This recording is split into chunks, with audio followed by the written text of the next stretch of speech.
میرے حساب سے آؤٹ پٹ یہ نکلا کہ پہلگام میں ہم نے 27-28 لوگ کھوئے، اور اس کے بعد ہم نے اور بھی کئی لوگ کھوئے، ہمارے مکان تباہ ہو گئے، ہمارے جو شہر پونچھ جیسا شہر اس کی تباہی ہوگی، وہاں لوگ مارے گئے، بچے مارے گئے، عورتیں ماری گئی۔ میں سمجھتی ہوں کہ جو آج کر رہی ہے گورنمنٹ آف انڈیا، جو ڈیلیگیشنز بھیج رہی ہے اب مختلف ملکوں کے اندر، یہ شاید تب کرنا چاہیے تھا تاکہ بتایا جائے لوگوں کو کہ ہمارے ساتھ کیا ہوا ہے، ملک کے ساتھ کیا ہوا ہے، اور ہمیں کیا کرنا چاہیے۔ میں امید کرتی ہوں کہ دونوں ملکوں کو جو یہ سمجھ آ جائے کہ جنگ کوئی حل نہیں ہے، جنگ سے تباہی ہو جاتی ہے، دونوں طرف تباہی ہو جاتی ہے۔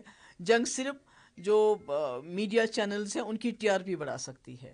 میرے حساب سے آؤٹ پٹ یہ نکلا کہ پہلگام میں ہم نے 27-28 لوگ کھوئے، اور اس کے بعد ہم نے اور بھی کئی لوگ کھوئے، ہمارے مکان تباہ ہو گئے، ہمارے جو شہر پونچھ جیسا شہر اس کی تباہی ہوگی، وہاں لوگ مارے گئے، بچے مارے گئے، عورتیں ماری گئی، اتنی اربوں روپے کی پراپرٹی برباد ہوگی۔ اور جو ملیٹنٹ اس میں جو انوالو تھے پہلگام اس میں، تو وہ تو ابھی تک وہ پکڑے نہیں گئے، تو اب حاصل ہوا تو کیا ہوا؟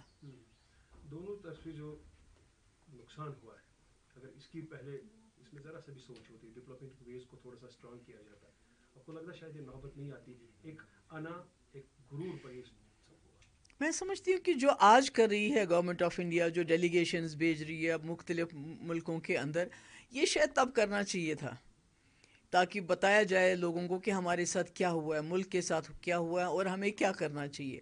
جب آپ سب کچھ کر سکے، آپ نے لاسٹ آپشن، مطلب جنگ اب آخری آپشن بھی نہیں ہے اس وقت کے ماحول میں، جب آپ نیوکلیئر پاور ہو، تو اب آپ نے اس آپشن کو یوز کیا، تو اب آپ ڈیلیگیشنز بھیج رہے ہیں، تو مجھے لگتا ہے یہ ڈیلیگیشنز پہلے جانے چاہیے تھے۔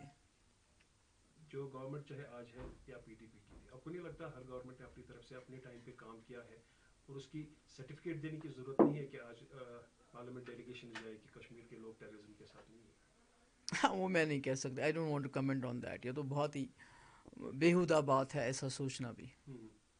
تو ریہیبلیٹیشن پروسیس کی اگر بات کریں گے، کیا وہ صحیح ٹائم پہ اس وقت ہو رہا ہے نہیں یا ہو رہا ہے، تبھی مجھے آج پریس کانفرنس بھی بلانی پڑی۔ اگر آپ پونچھ کو دیکھو گے، ٹنگڈار دیکھو گے، اوڑی دیکھو گے، تو ابھی بھی کئی لوگ ایسے ہی بیچارے جو جن کا کوئی نہیں ہے، پرسان حال نہیں ہے، ٹینٹ تک کئی جگہ پہ نہیں ملے ہیں لوگوں کو۔ اسی طرح سے مکان جو برباد ہو گئے ہیں، جس کو یہ کہتے ہیں کہ بھئی ایک شل لگا ہے تو مکان کا ڈھانچہ کھڑا ہے، پر مکان اندر سے بالکل ختم ہو چکا ہے۔ اسی طرح سے جن لوگوں کے لوگ جو چلے گئے، مطلب مارے گئے، تو وہاں کے لوگوں کی سب کی ڈیمانڈ ہے ان کو شہید ڈکلیئر کرنا چاہیے۔ آپ نے لون لیے ہیں چھوٹی چھوٹی دکانیں کھولنے کے لیے، وہ لون کا انٹرسٹ ویو آف کرنا چاہیے۔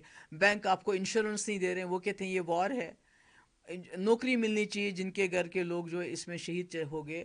تو میں کہتی ہوں گورنمنٹ کو بہت کام کرنے کی ضرورت ہے، کیونکہ یہ جو جنگ ہے یہ ہماری جنگ نہیں ہے، یہ دو ملکوں کے آپس میں سمجھ لیجئے، یہ جو چیز پولیٹیکل انٹرونشن سے سلجھ سکتی ہے، ڈپلومیسی سے سلجھ سکتی ہے، وہ کوئی کہتا ہے جہاں آپ کو چھوٹے چاقو کی ضرورت ہے وہاں آپ تلوار اٹھائیے آپ لوگوں نے، تو اس کے بعد حاصل کیا ہوا؟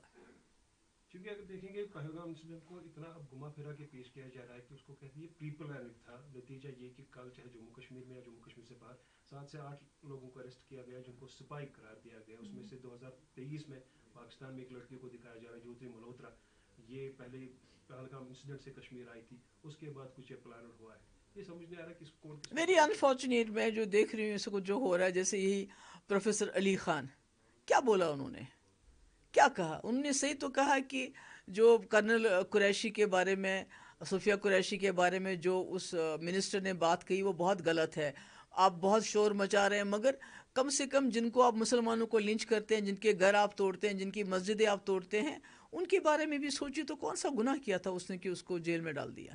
گورنمنٹ آف انڈیا چونکہ ہمیشہ سے ڈائلاگ پروسیس کے بارے میں بات کی، اگر دیکھیں گے مرحوم مفتی صاحب نے اس میں ایک کلیدی رول ادا کیا تھا، لیکن آج گورنمنٹ آف انڈیا کا ہارڈ سٹینڈ ہے، بات اگر ہوگی اونلی اباؤٹ پی او کی۔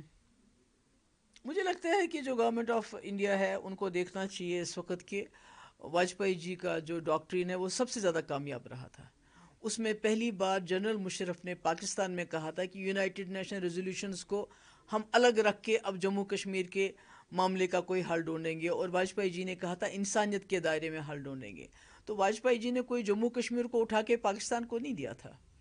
انہوں نے کوشش کی تھی جموں کشمیر کے لوگوں کی مشکلیں کم کرنے کی، جموں کشمیر میں خون خرابہ بند کرنے کی. مجھے لگتا ہے وہی ایک راستہ ہے جو مفتی صاحب اور واجپئی جی نے مل کے ڈھونڈا تھا، اس کے بغیر کوئی چارہ نہیں ہے. انڈیا پاکستان ٹینشن سے پہلے لوگوں میں ایک آلریڈی پریشانی تھی، جو پریزنٹ گورنمنٹ کا مینیفیسٹو ہے وہ امپلیمنٹ نہیں ہو رہا ہے. اب یہ پریشانی اور ہے، تو اوورآل دیکھیں گے people are living in miserable condition. بہت برا ہے اس وقت جو حالات ہیں. مجھے لگتا ہے کہ یہ ٹینشن ایز ہونا چاہیے، اور جہاں جہاں نقصان ہوا ہے اس کی بھرپائی ہونی چاہیے. آپ نے جو بات کی تھی 4,000 لوگوں کو اپوائنٹ کیا گیا جو ریٹائر ہے، بجائے اس کے کہ فریش لوگوں کو کیا جاتا، وہ لوگ تو پینشن بھی لیتے ہیں. یہ کس مشن کے لیے ان کو؟ نہیں، یہ تو میں نے عمر صاحب سے، کیونکہ عمر صاحب کی سرکار ہے، 50 ممبر لے کے آئے ہیں وہ اسمبلی میں، 3 ممبر پارلیمنٹ ہے، اتنی مضبوط سرکار ہے. تو اگر وہ اس قسم کے فیصلے لیتے ہیں، دیکھیے جو ریٹائر ہو چکے ہیں فوج سے، ہمیں ان کی بڑی عزت ہے، انہوں ملک کے لیے وہ بہت قربانیاں دیتے ہیں، مگر ان کو پینشن بھی ملتی ہے، دوسرے بینیفٹس بھی ملتے ہیں. دوسری طرف سے ہمارے پاس لاکھوں کی تعداد میں بے روزگار نوجوان ہیں جو اتنے فرسٹریٹ ہو گئے ہیں. کوئی ڈرگ کی طرف جا رہا ہے، کوئی خودکشی کر رہا ہے. پڑھے لکھے نوجوان ہٹے کٹے صحت یاب جو یہ کام بہتر طریقے سے کر سکتے ہیں، یہ جو انسٹالیشنز ہیں ان کی حفاظت کر سکتے ہو، ان کو ترجیح نہ دے کے ریٹائرڈ آرمی افسر کو، آرمی پرسنل کو لگانا، میں سمجھتی ہوں یہ صحیح فیصلہ نہیں ہے. آخری بات، چونکہ اب دونوں ملکوں کے درمیان تھوڑا سا اس میں شاید کمی آ گئی، دونوں طرف سے غصہ کم ہو گیا. 18 تاریخ تک جو ڈیڈ لائن تھی سیز فائر کی، آپ کو لگتا ہے دوبارہ شاید نہیں ہوگا؟ کیونکہ دونوں ملکوں نے دیکھا ہے کہ ود ان 4 days نتیجہ کیا ہوگا. میں امید کرتی ہوں کہ دونوں ملکوں کو جو یہ سمجھ آ جائے کہ جنگ کوئی حل نہیں ہے، جنگ سے تباہی ہو جاتی ہے، دونوں طرف تباہی ہو جاتی ہے.